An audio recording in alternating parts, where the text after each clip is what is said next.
Morning వెళ్ళిన పిల్లలు evening వస్తున్నారు. పాపం ఎంత కష్టపడి ఇంటికి వస్తున్నారో. స్కూల్ నుంచి రాగానే వాళ్ళ పని వాళ్ళే చేసుకోవాలని వీళ్ళకి చెప్తాను. వినకపోతే ఆర్డర్ చేసైనా మరి వాళ్ళతో చేయిస్తానండి. Hey guys, welcome back to our YouTube channel Gavya vlogs in Telugu. అందరూ ఎలా ఉన్నారండి? నేనైతే చాలా బాగున్నాను. మీరు కూడా చాలా బాగుండాలని ఆ దేవునైతే మనస్ఫూర్తిగా కోరుకుంటున్నాను. సో ఇప్పుడైతే ఈవినింగ్ వ్లాగ్ అయితే స్టార్ట్ చేస్తున్నాను. అదేంటి, పిల్లల్ని అయితే స్కూల్ నుంచి తీసుకొని వచ్చాను. ఇంకా ఎక్కడొక్కడే పనులు అలానే ఉన్నాయి. అన్ని పనులు ఒకదాని తర్వాత ఒకటి చేసుకోవాలి. ఇంకా స్కూల్ నుంచి వచ్చిన వెంటనే డ్రెస్ అయితే చేంజ్ చేయాలి. ఇంకా ఆ డ్రెస్ చేంజ్ చేసుకోవడానికి హెల్ప్ చేస్తాను. తర్వాత వాళ్ళు డ్రెస్ చేంజ్ చేసుకుంటారు. మ్యాక్సిమం 5 years వరకు మనం వాళ్ళకి హెల్ప్ చేయొచ్చు. తర్వాత వాళ్ళ పని వాళ్ళే చేసుకోవాలి. చెప్పాలి అంటే ఒక 3 years వరకు మనం హెల్ప్ చేయాలి. తర్వాత వాళ్ళ పనులు చిన్న చిన్న పనులైనా కూడా వాళ్ళైతే చెయ్యాలి. సో మనం ఎలా నేర్పిస్తే అది ముందుకు అలా వెళ్తూ ఉంటుంది. అర్లీగా లేవడం, అర్లీగా పడుకోవడం, వాళ్ళ పనులన్నీ వాళ్ళే చేసుకోవడం. సో అది చాలా గుడ్ మేనర్స్ కదా. సో అలా అనమాట. ఒక్కొక్కసారి వింటారు, ఒక్కొక్కసారి వినరు. గుడ్ మూడ్లో ఉన్నప్పుడు మాత్రం డెఫినెట్గా వింటారు. ఒక్కొక్కసారి క్రాంకీ మూడ్లో ఉంటే కనుక అస్సలు వినరు. నేను ఎంత ముద్దుగా చెప్పినా కూడా వినరు అనమాట.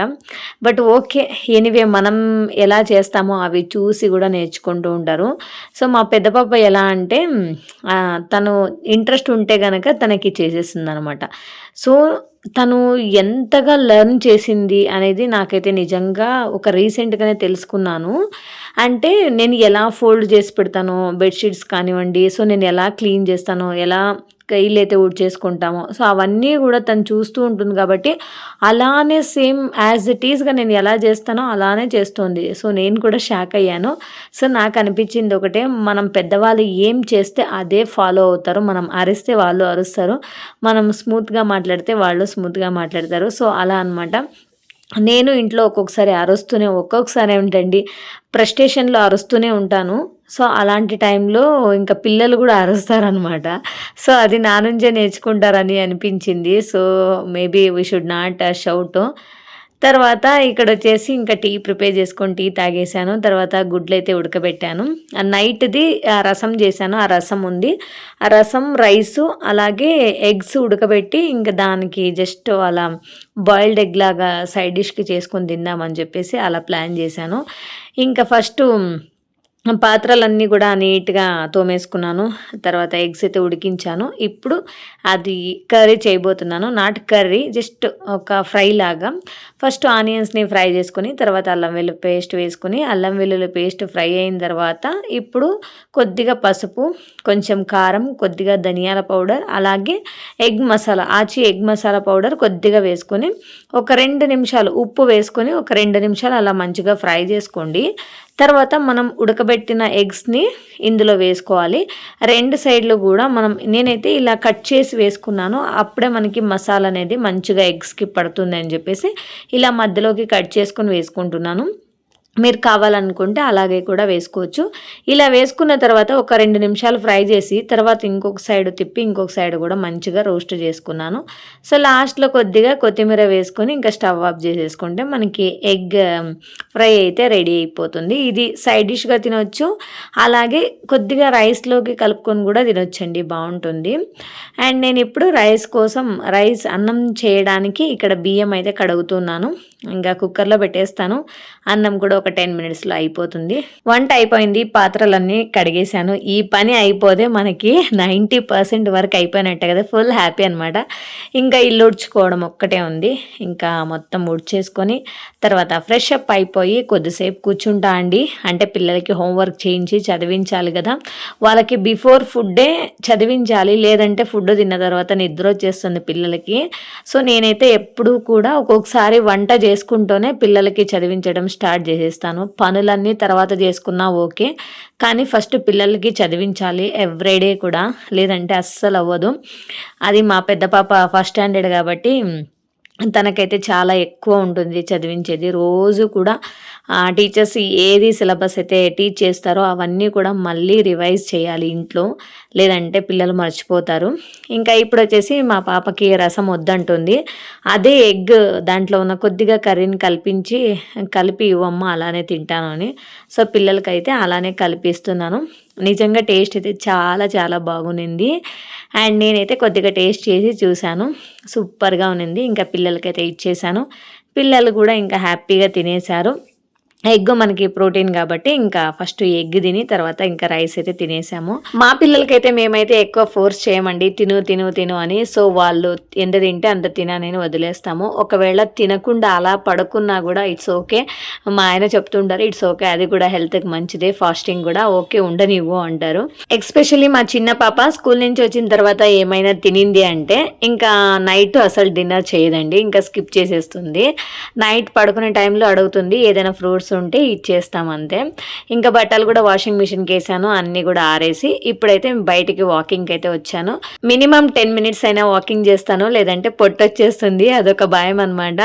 సో చూడండి ప్రెస్టేజ్ అపార్ట్మెంట్స్లో లైటింగ్స్ ఎంత మంచిగా వెలుగుతున్నాయో.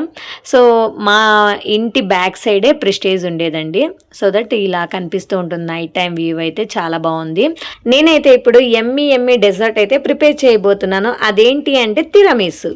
కావాల్సిన పదార్థాలు వచ్చేసి పన్నీర్, పాలు, పెరుగు, condensed milk and instant coffee powder. ఇన్నైతే నేనైతే తీసుకున్నాను. ఎలా ప్రిపేర్ చేయాలో చూద్దాం రండి. ఫస్ట్ ఇక్కడ నేను పన్నీర్ని ముక్కలుగా చేసుకుని మిక్సీ జార్లో వేసుకుంటున్నాను. తర్వాత కొద్దిగా పెరుగు, కొంచెం పాలు, అలాగే స్వీట్నెస్ కోసం నేను ఇక్కడ కండెన్స్డ్ మిల్క్ అయితే యూజ్ చేస్తున్నాను. కండెన్స్డ్ మిల్క్ లేకపోతే చక్కెర అయినా వేసుకోవచ్చండి, అది కూడా టేస్ట్ బాగానే ఉంటుంది.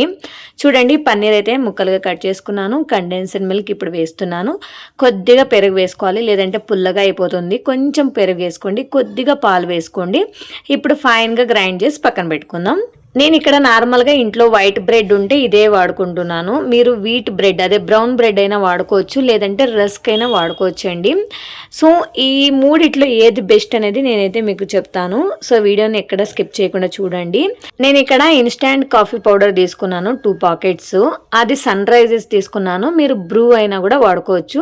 ఇలా బౌల్లో వేసుకొని వేడిగా ఉన్న వాటర్ని వేసుకొని ఇలా మిక్స్ చేసుకోవాలి. వాటర్ కొంచెం ఎక్కువ వేసుకోండి, లేదంటే మనకి ఇన్స్టాంట్ కాఫీ పౌడర్ మనకు కొంచెం చేదు వస్తుంది కదా, అందుకని. ఈ కాఫీ వాటర్ లో మనం బ్రెడ్ ని డిప్ చేయాలి. ఇలా డిప్ చేసిన వెంటనే మెత్తగా అయిపోతుందండి బ్రెడ్ అయితే. అదే రస్క్ అయితే గనక మనకి వెంటనే మెత్తగా అవ్వదు. సో నాకు తెలిసి రస్క్ ఈజ్ ద బెస్ట్ అని అనిపించింది. టేస్ట్ లో అయితే ఏమి చేంజ్ అవ్వదండి, కానీ తినేటప్పుడు మనకి ఈ బ్రెడ్ అనేది మెత్తగా ఉంటుంది కదా, టూ సాఫ్ట్ గా ఉంటుంది అంతే, ఇంకేం డిఫరెన్స్ లేదు. రస్క్ అయితే మనకి ఎక్కువ నానదు కాబట్టి సో మనకి కొంచెం అలా కనిపిస్తూ ఉంటుంది. మనం ఇలా కట్ చేసినప్పుడు కూడా మధ్యలో మనకి రస్క్ ఉంది అనేది మనకు కనిపిస్తుంది. ఇది కట్ చేసినప్పుడు మనకి మొత్తం మిక్స్ అయిపోయి ఉంటుంది, సాఫ్ట్గా అయిపోతుంది అంతే. చూసారుగా నేనైతే ఫస్ట్ కింద ఒక లేయర్ అయితే బ్రెడ్ ముక్కల్ని పెట్టాను, తర్వాత మనం ప్రిపేర్ చేసిన స్వీట్ని అయితే వేసాను, తర్వాత ఇంకొక లేయర్ వచ్చేసి బ్రెడ్ ముక్కల్ని, తర్వాత పైన వచ్చేసి ఇంకా స్వీట్ని అయితే వేసేసాను. సో ఇప్పుడు వచ్చేసి నేను ఇంకా లిడ్ని క్లోజ్ చేసి ఫ్రిడ్జ్లో అయితే పెడతానండి. ఒక 2 hours మనం అలా పెట్టుకుంటే మనం చిల్గా తినొచ్చు. మీకు చిల్లుడ్గా తినడం నచ్చకపోతే డైరెక్ట్గా ఇలాగే కూడా తినేయచ్చు. పైన కోకో పౌడర్తో డస్టింగ్ చేసుకొని తినండి, ఇంకా టేస్ట్ అనేది ఎక్స్ట్రా ఫ్లేవర్ మనకి యాడ్ అవుతుంది. సో నేనైతే నైట్ ప్రిపేర్ చేస్తున్నా, ఇప్పుడు పడుకునే ముందు ప్రిపేర్ చేస్తున్నా, అందుకనే ఫ్రిడ్జ్లో స్టోర్ చేస్తున్నా. మిగిలిపోయినంత కూడా ఇంకొకటి గాజు బాటిల్లో అయితే వేసి పెట్టాను. ఇప్పుడు మార్నింగ్ అయితే ఓపెన్ చేసి చూస్తున్నానండి, కొంచెం గట్టిగా అయిందంతే, జస్ట్ లైట్గా గట్టిగా అయిందంతే. తర్వాత మనకి సెట్ అవుతుందండి మంచిగా ఫ్రిడ్జ్లో పెడితే ఒక 2 hours. అలాగే తినడం కంటే ఫ్రిడ్జ్లో స్టోర్ చేసి ఒక 2 hours తర్వాత తింటే నిజంగా చాలా బాగుంటుంది. ఇప్పుడు నేను కోకో పౌడర్తో డస్టింగ్ చేసుకుంటున్నాను. రియల్లీ కోకో పౌడర్ వేసిన తర్వాత టేస్ట్ అయితే నెక్స్ట్ లెవెల్ అండి, సూపర్గా ఉన్నింది. నాకైతే చాలా నచ్చింది. నేనైతే ఎన్ని రోజుల నుంచి అనుకుంటున్నాను చెయ్యాలి అని. సో బయట కూడా ఎప్పుడు నేను ఎక్కడ టేస్ట్ చేయలేదు. This is the first time. నేను ఎప్పుడు తిరామిసు కూడా తినలేదు, నేనే చేసుకొని నా చేతులతో నేనే టేస్ట్ చేసిన. నిజంగా సూపర్ టేస్టీగా ఉంది. బయట వందలు పెట్టి మనం తీసుకొని తినడం కంటే క్వాంటిటీ కూడా తక్కువ వస్తుంది. మనం చాలా తక్కువ ఇంగ్రీడియంట్స్తో చాలా ఎమ్మిగా ఇంట్లోనే మనం ప్రిపేర్ చేసుకోవచ్చు. మా పిల్లలు అయితే చాలా ఎంజాయ్ చేస్తూ తిన్నారు, నాకైతే చాలా బాగా నచ్చింది. మీరు కూడా ట్రై చేసి ఎలా ఉందని కామెంట్ రూపంలో తెలియజేయండి. అండ్ ఈ వీడియో మీకు నచ్చితే ప్లీజ్ ఒక చిన్న లైక్ ఇవ్వండి అండ్ కామెంట్ చేయండి. అండ్ ప్లీజ్ సబ్స్క్రైబ్ చేసుకొని నన్ను కూడా సపోర్ట్ చేయండి. Okay, thank you for watching. See you in the next vlog. Okay, bye, take care.